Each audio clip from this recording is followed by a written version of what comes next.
Welcome to Conversations on Teaching and Spirituality.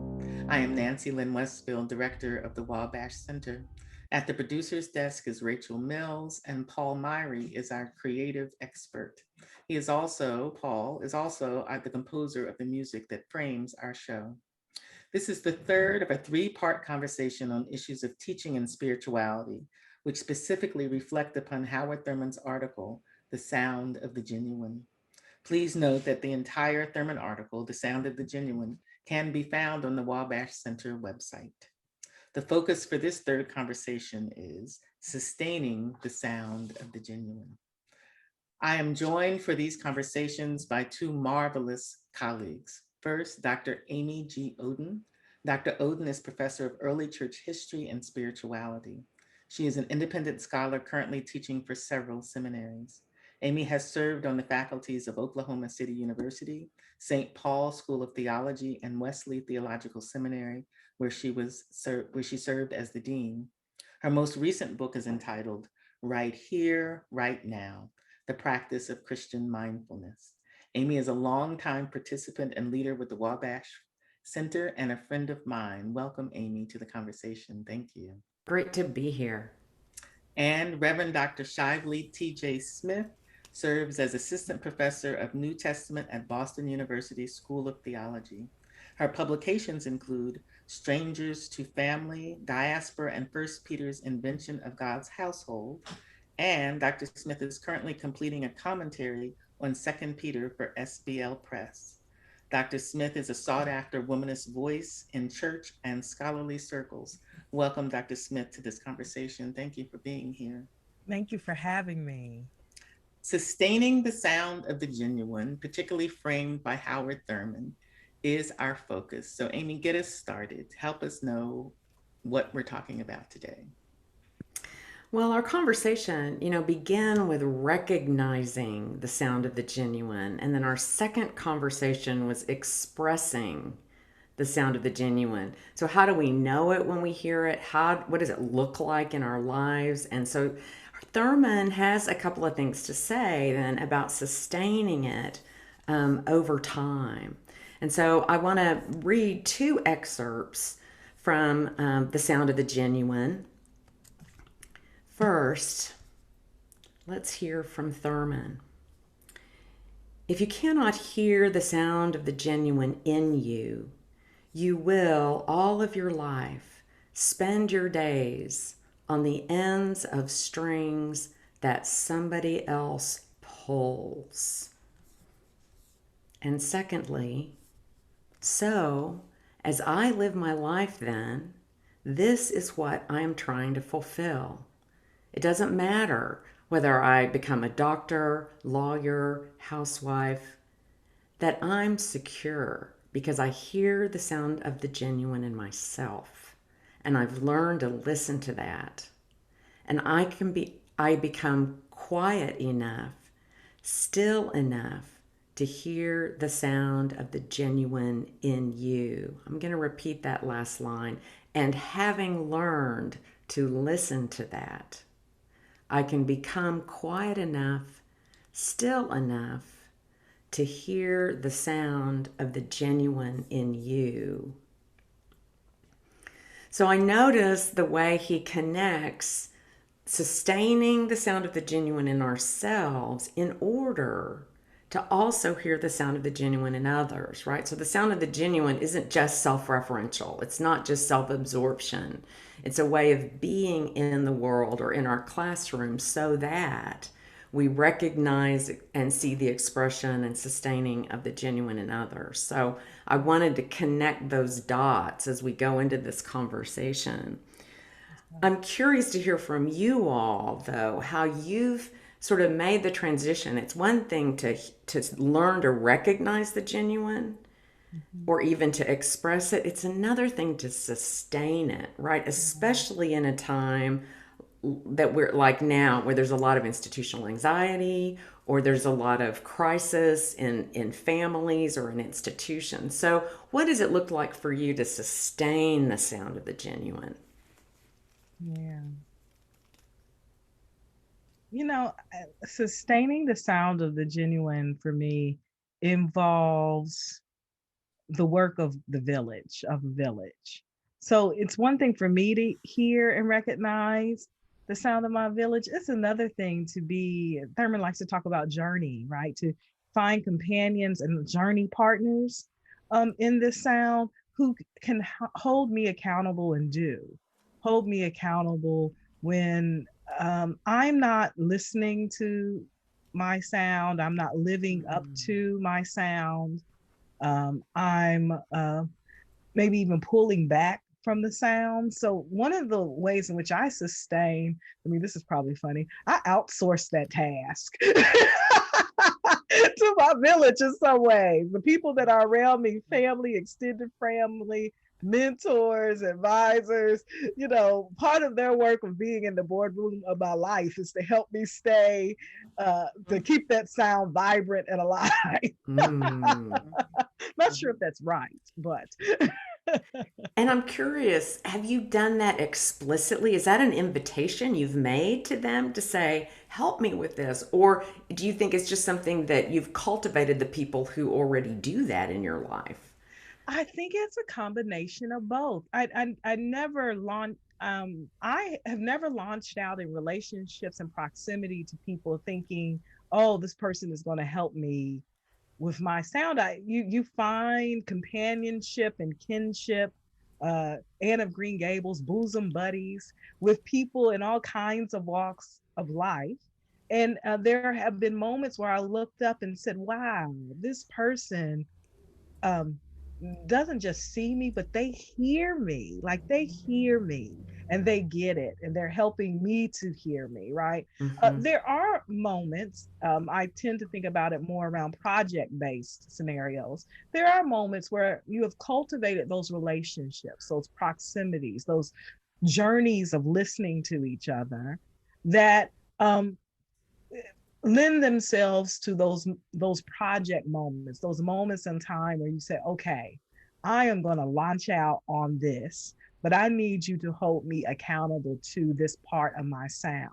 I need you to hold me accountable to this part of my life's work, right? And so in that moment, I have invoked the language of Thurman sound, right? But not initially. They're just relationships. So you look up and I realize I am hearing their sound and they are hearing mine. I would agree with that experience. Excuse me. I also think that it helps when I hear myself saying things to them, and I can sometimes I don't have to wait to be told by my family or friends that you're out of resonance. I can hear myself being out of resonance. So Yeah. that's part of hearing the genuine, is when you're kind of off key from where you usually are. My most recent experience of hearing in community is to have hired or intentionally looked for a coach, a professional coach, right? In the new job as director, in the new job as moving to a new place, running a national platform, running a national center, I recognized that I needed to hear and be heard by someone who had some distance from what I'm particularly doing, but also more experience than I had, even this late in my career. Yeah. So I got somebody who I could hear and could hear me. And it's been marvelous for the last 2 years. A womanist colleague who stepped forward and said, did not, in an aggressive way, but said, I will listen to you. So for 2 years, the sister has been listening to me in moments of crisis, Right. when I was like shrieking, right? But knew I could depend on her judgment, right? Knew I could depend on when I couldn't hear because of the noise inside of myself. She could hear for me, whether it was literally hear for me or because she had the experience of the terrain that I was walking for the first time. So the notion of community holding us is both professional community as well as familial community, That's and right. helping us know kind of how to be in some of these turbulent times. I would also add that for me, hearing the sound of the genuine also is about feeling my own body. So I equate feeling and hearing and knowing. Like, how do you know? you hear, right? You hear inside yourself. Well, how do you hear inside yourself? It's literally about feeling what I feel like. Yeah. And my earliest experience of feeling what I feel like was as a child going to school for a test and feeling butterflies. You know that phrase of feeling butterflies, you don't actually have butterflies in your stomach, but you can feel inside yourself. I remember both feeling terrified from the butterflies were happening, but also being fascinated that my guts would tell me I was nervous, right? Yeah. That whole thing. So Yeah. it's like a lexicon of feelings that my body helps me know things, Yeah. if that makes sense. Mhm. And from both of you, I hear part of that sustaining it is a deep trust Yeah. in that knowing, and a deep trust in those voices around you that resonate back. It sounds like listening both to yourself, but having others who listen, right? As you were talking, Lynn, your coach, those sound like practices that sustain. Are there other practices that you're aware of in your life that you do regularly to help sustain your ability to pay attention to that inner knowing rather than just be so distracted you're numb to it? Yeah. We've used music in our conversation. Mm-hmm. I have become a fan of the Spotify playlist world. Mm-hmm. And there are playlists that I've created that do the music, different playlists do different things for me, right? So there's a playlist that orients me and settles me and signals to me. I've trained myself so much that it signals to me that it is writing time. It is time for you to do some of your writing and your research. And so I put my headphones on and that jazz writing playlist plays. And I mean, everything about me knows now that that's right. That's the time to write. That's the time to revise. It's the time to do that work.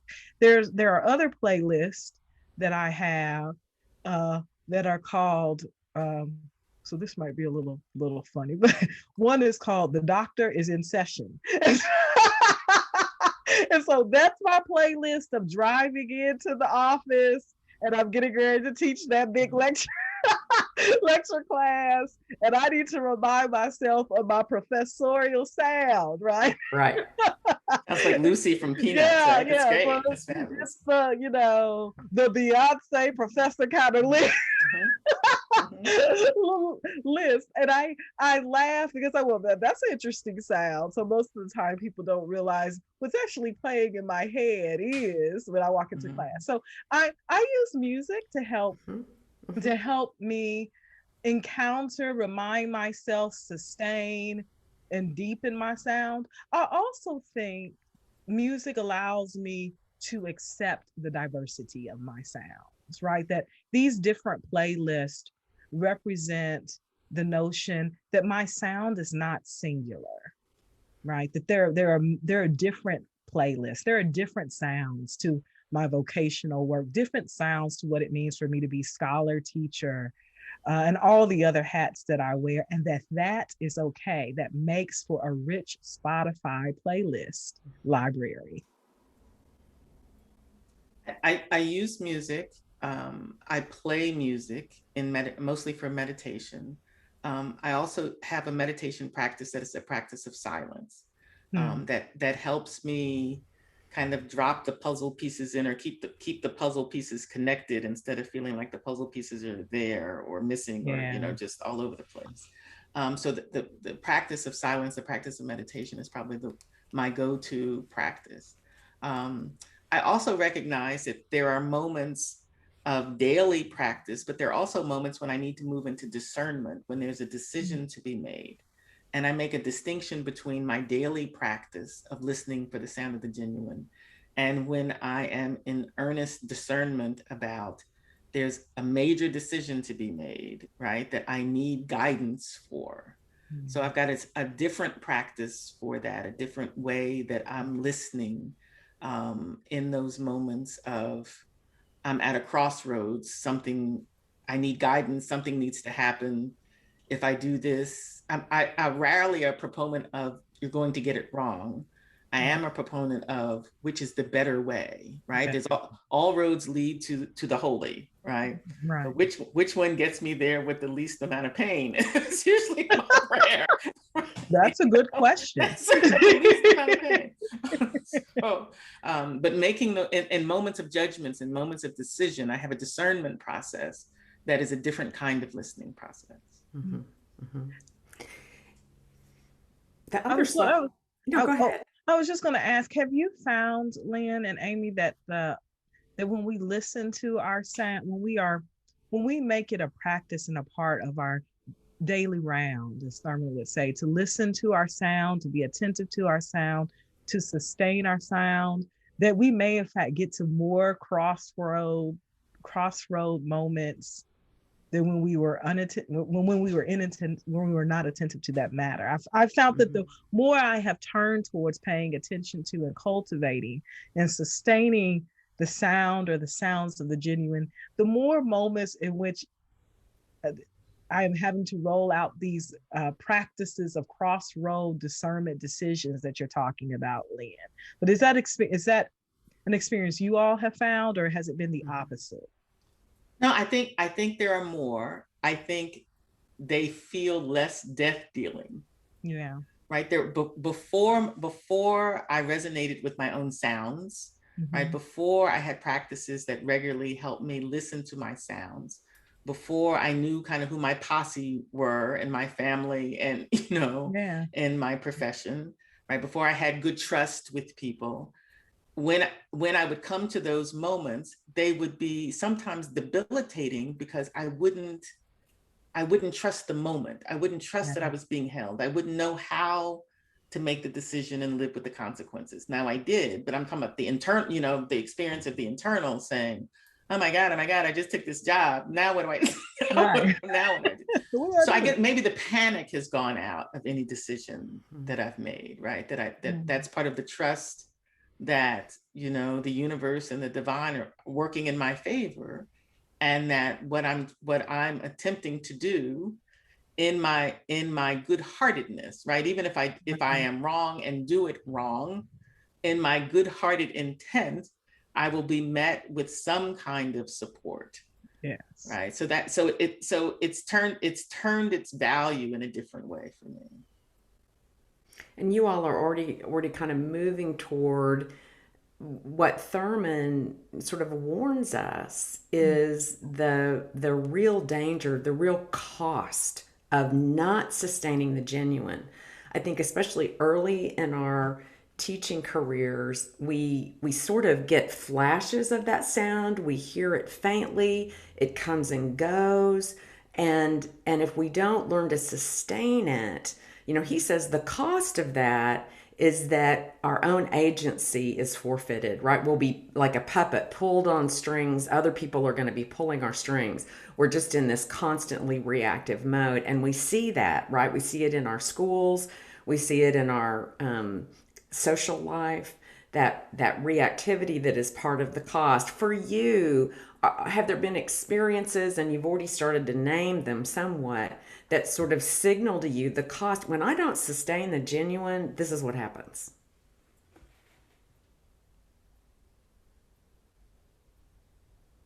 So this example doesn't speak. This is what just came to mind. It doesn't speak exactly to that question, but I'm going to go with what I'm thinking about. Years ago, I was offered a job, and I genuinely didn't know whether I should take the job or not. And I kept talking to the community, kept talking to trusted people, right? Getting mixed responses. Inside of myself, I did not know what to do. My discernment practice in that moment, I'm not advising that other people do this, I'm just describing what I did. I went to someone who I knew, who was a friend, but I also knew this person did not have my best interest at heart. I asked them, what should I do? They told me I did the opposite.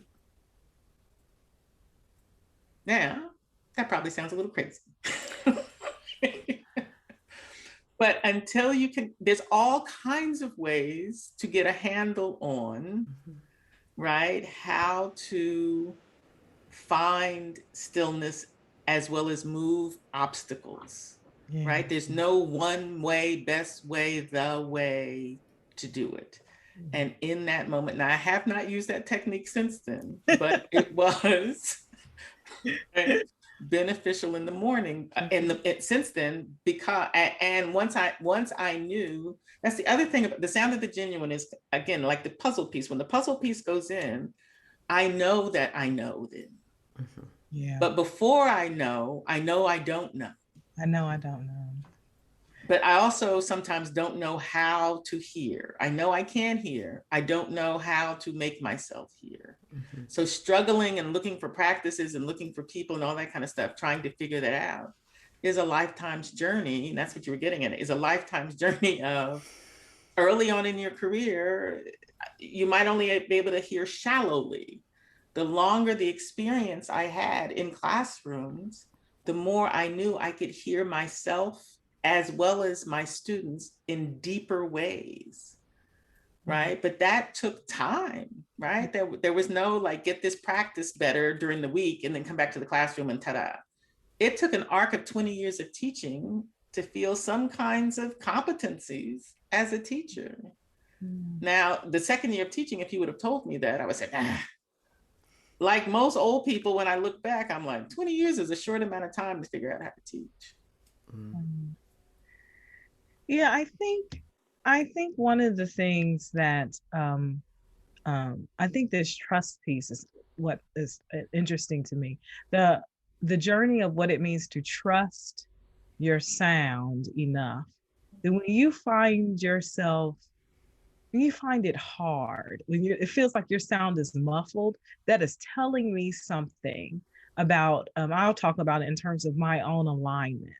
So a little bit younger than the two of you. And one of the things that I am learning more and more now and sort of beginning to move away from was, that initial brand new PhD teaching, have my own classroom, have my own opportunities to teach my research and love. And so you kind of just do everything because everything's new and exciting.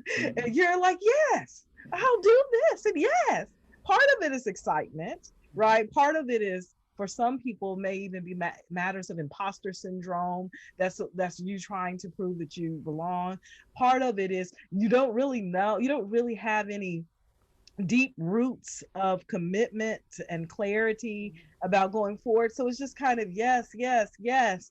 And then hopefully one day you start realizing what your sound really consists of and what your sound is really made of. And there is a way in which you find yourself looking up and saying, so I don't want to do that anymore. Right? Or that's not, I know I was excited about that, 3 years ago, 4 years ago, last semester, last year. But my sound is really not that. I've gotten clarity about my sound and my direction and what I should be doing. And I find that one of the quickest ways to mute, silence, render inaudible our sound is our failure to cultivate the power of saying no as teacher scholars. And that to say no, or to say, sorry, I cannot do that now, or I'm no longer, I can't even keep that up. It's a different thing. It's something that we are not trained to do, but there is a way in which I think we need to start talking about how that needs to be more of a prerogative, because it is protecting the sound of the genuine in each of us. I'm going to leave it there. I really would love feedback. Am I on to something? Well, yeah, you're absolutely on to something. I think if we are not busy, we're not genuine scholars. If we're not busy and overworked, working beyond capacity, then there's something wrong with us. That which, as you're saying, Shively, misaligns us, keeps us muffled, makes us impotent, scatters us all over the place. So we're not effectual in most of the places we are leaving shards of ourselves, as we're running around. So I try not to keep a schedule that is, I'm gonna characterize it this way: busy, busy, busy, busy, busy, right? You know Yeah. what I mean? There has to be seasons of work, rhythms of work, because that's the sound that I hear in my head. That there Yeah. are moments of intensity and then moments of beautiful silences and pauses and rests that my life has to align with and cohere with. Otherwise, I'm not any good to me, my family, or to my profession. Yeah. I mean, Thurman is not talking about us the sound of the genuine as sound bites. I mean, that's the part, right? Uh-huh. We are not wanting sound bites of the genuine. We want Mhm. of the flowing river and stream of sound as teacher scholars in the world, Well, and right? somebody pulling your strings is that busyness, Yeah, right? I start feeling like a puppet when I say yes, yes, yes, I can do all things for all people, and then I feel like I have been done a disservice when in fact I've said yes to all these things. that's right. But I had a good colleague called me the other day. We were lamenting during COVID, during the quarantine. We were tired, we were upset, things were, just so isolated. After we had that lament time together, she said, "Can you do this project for me?" I said, "I just told you I'm tired and broken. Yeah. So That's your I friendship. wasn't, okay. But then I said to her, "No, I cannot." She got angry at me. Wow. I was punished for that. Not, Yeah. Yeah. but Yes. so it felt like we were in a good place to lament together, but then her motif was to ignore even the lament and say, "Please do more." And I said, "No, I can't do more." Yeah, one of my new practices and goals as a senior scholar is to start saying, "Oh, I'm not busy." I mean, in other words, to live a life so Mhm, that when we get on our calendars to schedule stuff, I'm mhm, really not busy, mhm, because I feel like that is a shameful, humiliating thing to say in our culture, right? What do you mean mhm, you're not busy? What's wrong with you? Are mhm, you?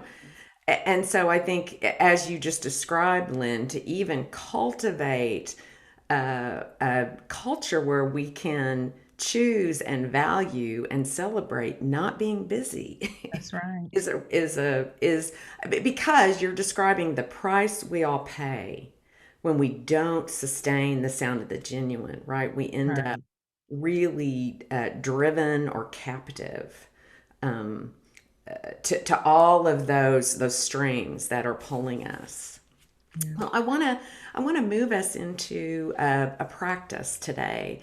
One of the practices that sustains me, and a practice I use regularly in my classroom to sustain the sound of the genuine in the classroom, and to invite students to learn to recognize and sustain the sound of the genuine, is a mindful breathing practice. Fairly simple practice, and my hunch is all of you have different breathing practices. There's not only one. The one I'm going to do today is I will orally guide you through 3 or 4 breaths, and we'll do that as I kind of walk us through it, and see how it goes. You ready? yes. All right. For mindful breathing, I invite you to close your eyes because it's easier to focus, but you don't have to close your eyes. And on your next inhale, bring your awareness to the sensation of air. Notice the way it feels, notice your chest expanding. And as you exhale, let your body settle, let your shoulders drop. And on your next inhale, again, take a good deep breath, aware of the sensation of breathing, mindful of what happens in your body. Deep belly breath, and as you exhale, visualize that oxygen as it moves through your bloodstream, bringing life, the gift of breath. And take another good deep breath, mindful of this gift, whether you got your classwork done or not, whether your list is checked off or not. You get to breathe. And as you exhale, feel your feet on the floor, feel the air on your skin, become fully present to yourself, to our space. And now I invite you to take 2 or 3 more breaths just at your own pace, mindful and aware of the breath that fills you.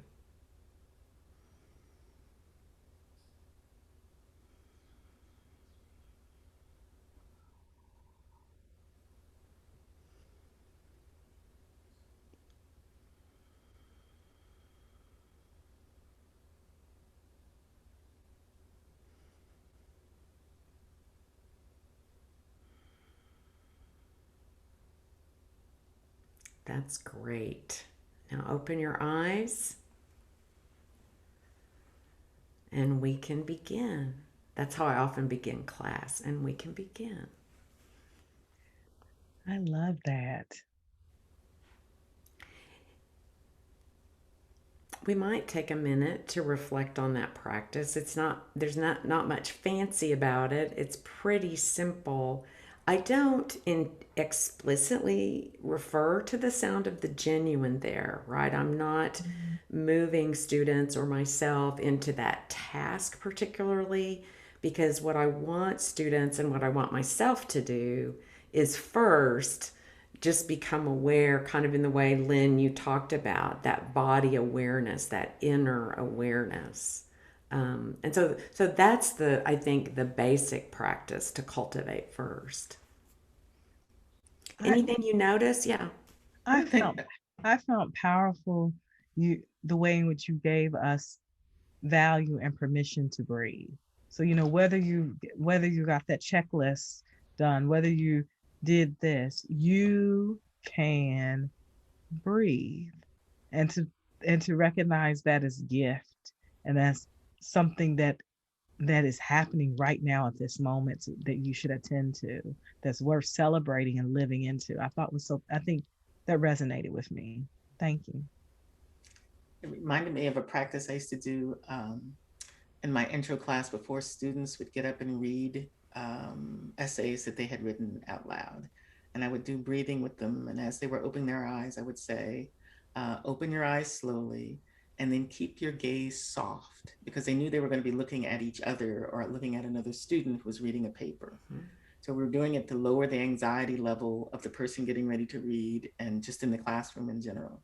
And I learned the phrase soft eyes from my Korean students, from many of my Korean students.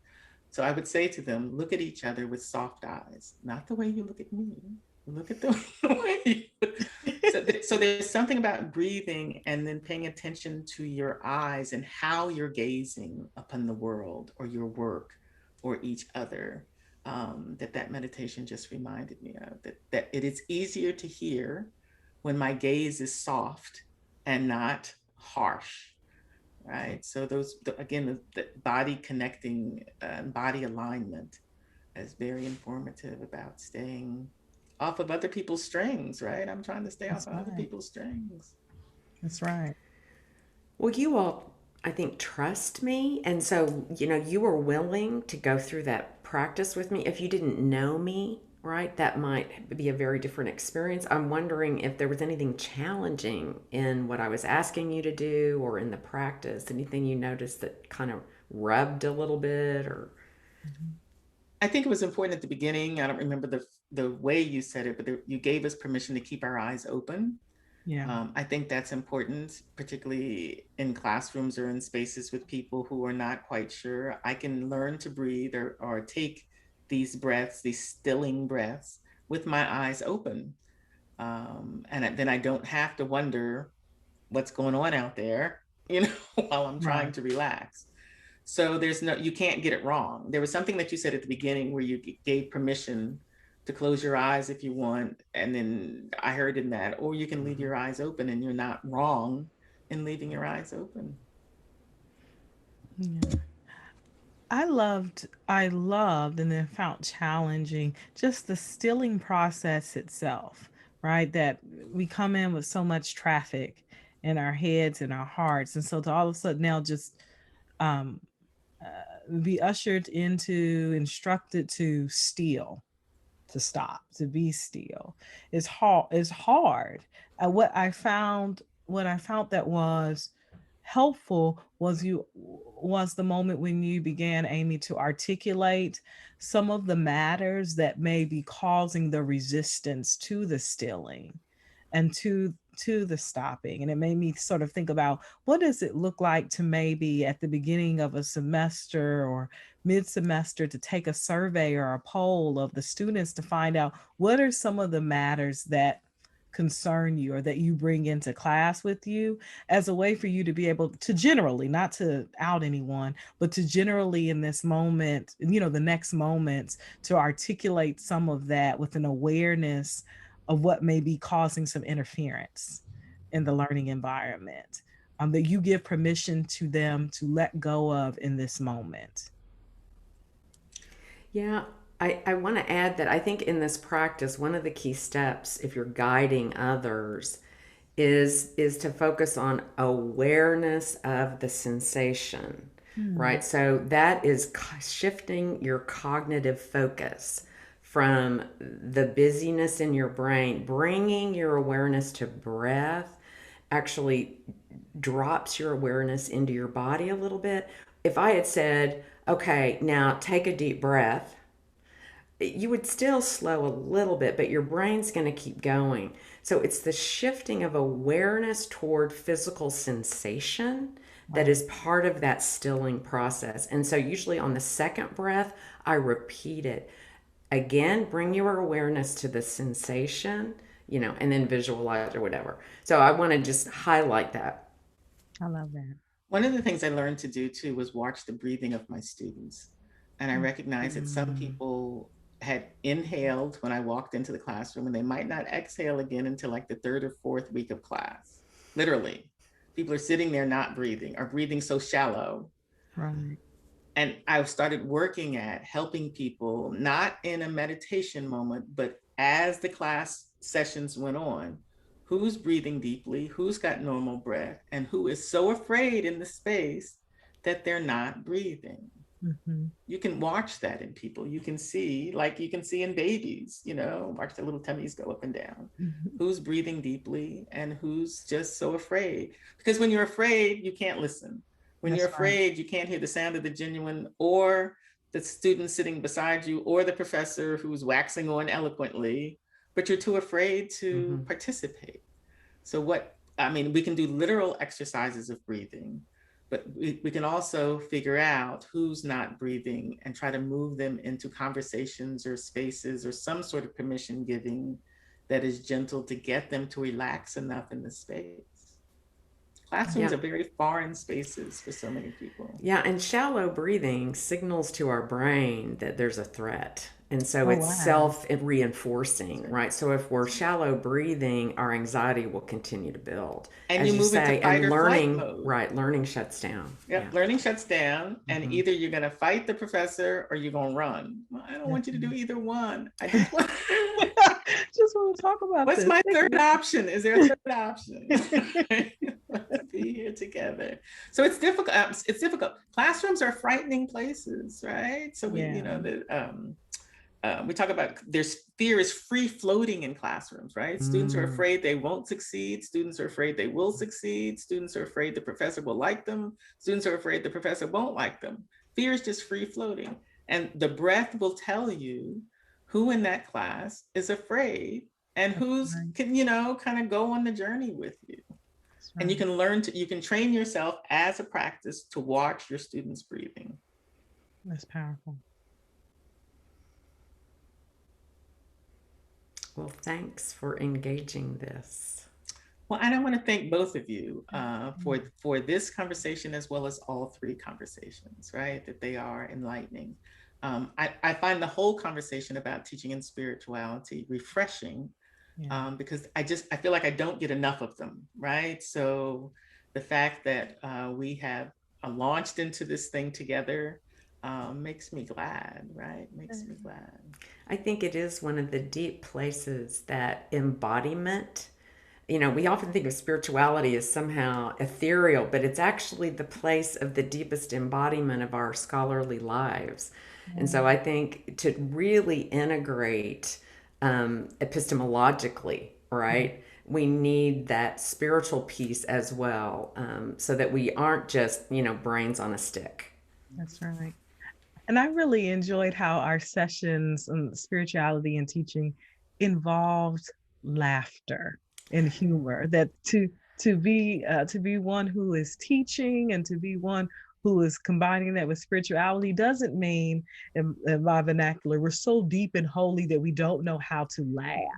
So I have enjoyed how we have been able to laugh and giggle together and have humor as we explored these matters. Thank you to I was trying to Howard think of Thurman. it, and yeah, thank you, Howard Thurman. I Yeah. was trying to think of an image when I think of the whole article, but the person who can hear the sound of the genuine with clarity, right, and sustained clarity. And the image for me that comes to mind is the grandmother who's in the rocking chair patting her foot, right, and just kind of rocking back and forth. She hears something. Yes. Right? She smells something, tastes something, feels something, like in a flow, not just episodically, but like in a flow. That's I need her in my life. I need her in me, to kind of awaken her spirit in me. So the woman who rocks and pats her foot, right? And is not panicking about anything, does not let things throw her off her game, but knows that she knows that she knows, and that it'll be all right. It will be all right. Yeah. So that's the kind of stuff that Thurman is talking about, tapping into that kind of knowledge, those kinds of wells. Yeah. That steady us like the river. That's right. That steady us like the river. Thank you both so much. Thank you. What a gift. Ashe and amen. Ashe and amen. Thank you. Amen. And we are out.